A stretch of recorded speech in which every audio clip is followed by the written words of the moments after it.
거미줄 by 류노스케 아쿠타가와. 어느 날이었습니다. 서가모니 부처님께서 패러다이스의 연못가에 홀로 거니셨습니다.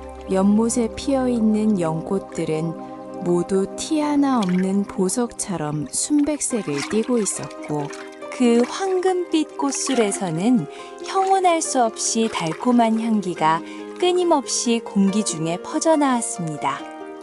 패러다이스의 아침이었을 것입니다. 잠시 후 부처님께서는 연못 가장자리에 멈춰 서서 물 표면을 뒤덮은 연잎들 사이로 아래를 내려다보며 어떤 광경을 엿보셨습니다.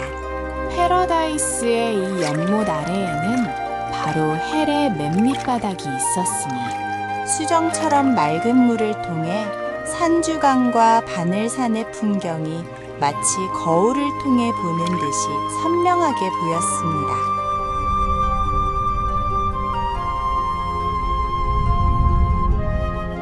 그 헬의 맨 밑바닥에서 부처님의 눈길은 칸다타라는 한 남자의 모습에 닿았습니다. 그는 다른 죄인들과 함께 꿈틀거리고 있었습니다. 이 칸다타는 사람을 죽이고 집에 불을 지르는 등 수많은 악행을 저지른 대도였습니다.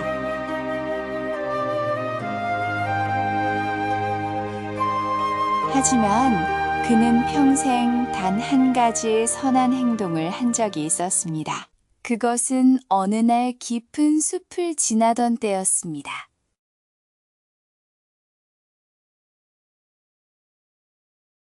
그가 길가에서 작은 거미 한 마리가 기어가는 것을 보았을 때였죠.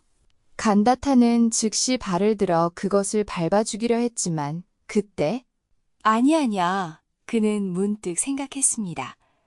아무리 작은 것이라도 이것도 살아있는 생명체지. 굳이 목숨을 빼앗는 것은 아무리 생각해도 가엾은 일이야. 그래서 그는 거미를 죽이지 않고 목숨을 살려주었습니다. 부처님께서 헬의 그 광경을 지켜보시며 칸다타가 언젠가 거미를 살려주었던 일을 떠올리셨습니다. 그리고 그 단 한 번의 선행에 대한 보답으로 가능하다면 그를 헬에서 구원해주기로 결심하셨습니다. 다행히도 가까이 에메랄드빛 연잎 위에서 패러다이스의 거미 한 마리가 아름다운 은빛 거미줄을 치고 있는 것을 보셨습니다. 부처님께서는 그 거미줄을 조심스럽게 잡으시고 순백의 연꽃들을 헤치며 아래 멀리 있는 헬의 맨 밑바닥까지 곧장 내려뜨리셨습니다. 그때 칸다타는 헬의 피 웅덩이 밑바닥에서 다른 죄인들과 함께 가라앉았다, 떠올랐다 하고 있었습니다. 사방이 온통 칠흑 같은 어둠이었고 그 어둠 속에서 희미하게 떠오르는 것이라곤 바늘산의 무시무시한 바늘들이 번뜩이는 모습뿐 말로 다할 수 없는 황량함이었습니다. 게다가 주인은 묘지처럼 고요했고 들려오는 소리라곤 죄인들의 희미한 한숨뿐이었습니다. 그것은 이곳에 떨어진 이들이 헬의 온갖 고통에 틀림없이 완전히 지쳐 있었기 때문이었습니다. 목소리조차 낼 힘이 없어져 버렸던 것입니다. 그래서 대도 칸다타조차 피 웅덩이의 피에 질식하며 반쯤 죽은 개구리처럼 그저 허우적거릴 뿐이었습니다. 그러다 어느 순간 칸다타는 무심코 고개를 들어 피 웅덩이 위 하늘을 바라보았습니다. 그러자 그 고요한 어둠 속을 뚫고 아득히 먼 하늘 저편에서 마치 보이지 않으려는 듯 가늘고 여린 은빛 거미줄 한 가닥이 반짝이며 스르르 바로 자신의 머리 위로 내려오는 것이 아니겠습니까? 이것을 본 칸다타는 본능적으로 기쁨에 겨워 손뼉을 쳤습니다. 이 거미줄을 붙잡고 끝까지 올라가기만 하면 그는 분명 헬에서 벗어날 수 있을 것이었습니다. 아니, 운이 좋다면 패러다이스에도 들어갈 수 있을지 모른다고 생각했습니다. 그렇다면 더 이상 바늘산으로 내몰리지도 피 웅덩이에 처박히지도 않을 것이었습니다. 그렇게 생각하며 칸다타는 즉시 거미줄을 두 손으로 꽉 붙잡고 온 힘을 다해 위로 기어 올라가기 시작했습니다. 궤도였던 그는 예전부터 이런 일에는 매우 익숙했기 때문입니다. 하지만 헬과 패러다이스 사이의 거리는 수만이었고 아무리 열심히 기어 올라가도 쉽게 꼭대기에 다다를 수는 없었습니다. 한참을 기어 올라가던 칸다타는 마침내 지쳐서 더는 한치도 올라갈 수 없게 되었습니다. 그래서 어쩔 수 없이 잠시 쉬기로 하고 거미줄에 매달린 채 저 멀리 아래를 내려다보았습니다. 그러자 그의 고된 등반은 헛되지 않았으니 방금 전까지 그가 있었던 피웅덩이는 어느새 그의 눈에 보이지 않게 어둠 속에 깊이 잠겨 있었습니다. 그리고 무시무시하게 희미하게 빛나던 바늘산도 그의 발 아래에 있었습니다. 이대로 계속 올라가기만 하면 헬에서 벗어나는 것이 의외로 쉬울지도 모른다고 생각했습니다. 칸다타는 거미줄에 두 손을 감은 채 이곳에 온 지 몇 년 만에 처음으로 해냈다! 해냈어! 하고 소리내어 웃었습니다. 그런데 갑자기 그는 거미줄 저 아래에서 수많은 죄인들이 자신의 뒤를 따라 마치 끝없는 개미 행렬처럼 위로 기어 올라오고 있는 것을 알아차렸습니다.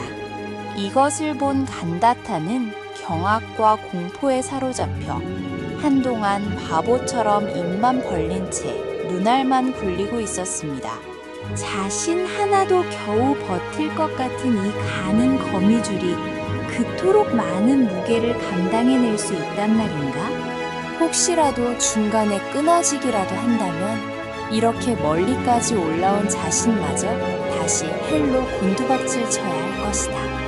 생각만 해도 끔찍한 일이었다. 하지만 그렇게 생각하는 동안에도 수백, 수천 명의 죄인들이 어두운 피 웅덩이 밑바닥에서 기어 올라와 떼지어 가늘게 빛나는 거미줄을 타고 일렬로 부지런히 올라오고 있었습니다. 지금 당장 뭔가 조치를 취하지 않으면 거미줄은 틀림없이 중간에서 끊어지고 모두 떨어지고 말 것이었다. 그러자 칸다타는 큰 소리로 외쳤습니다.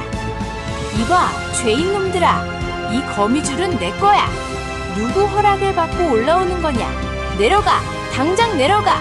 바로 그 순간 그토록 튼튼했던 거미줄이 칸다타가 매달려 있던 곳에서 툭 하고 날카로운 소리를 내며 갑자기 끊어져 버렸습니다. 칸다타는 어쩔 도리가 없었습니다.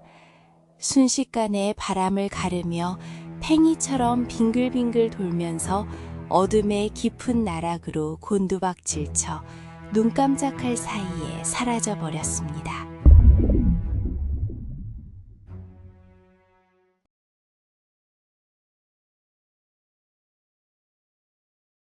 남은 것은 달도 별도 없는 하늘 한가운데서 희미하게 반짝이며 짧게 걸려있는 패러다이스의 거미줄 뿐이었습니다. 부처님께서는 패러다이스의 연못가에 서서 이 모든 일련의 사건들을 조용히 지켜보고 계셨습니다. 그리고 칸다타가 돌처럼 피 웅덩이 밑바닥으로 가라앉자 부처님께서는 슬픈 표정을 지으시며 다시 한가로이 거닐기 시작하셨습니다. 칸다타가 혼자 헬에서 벗어나려 했던 그 비정한 마음, 그리고 그 마음에 걸맞은 벌을 받아 본래 있던 헬로 다시 떨어지는 모습은 부처님의 눈에는 분명 가엾게 보였을 것입니다. 하지만 패러다이스의 연못에 핀 연꽃들은 그런 일에는 아랑곳하지 않았습니다. 그 보석 같은 하얀 꽃봉오리들은 부처님의 발치에서 꽃받침을 흔들며 그 황금빛 꽃술에서는 청언할 수 없이 달콤한 향기가 끊임없이 공기 중에 퍼져나왔습니다. 패러다이스에서는 정오가 다가오고 있었을 것입니다. 소녀가 다시 시간을 엮을 때는 매주 25개 언어로 일본 문학 명작들을 여러분께 전해드립니다. 저희를 응원하기 위해 구독과 좋아요를 부탁드립니다.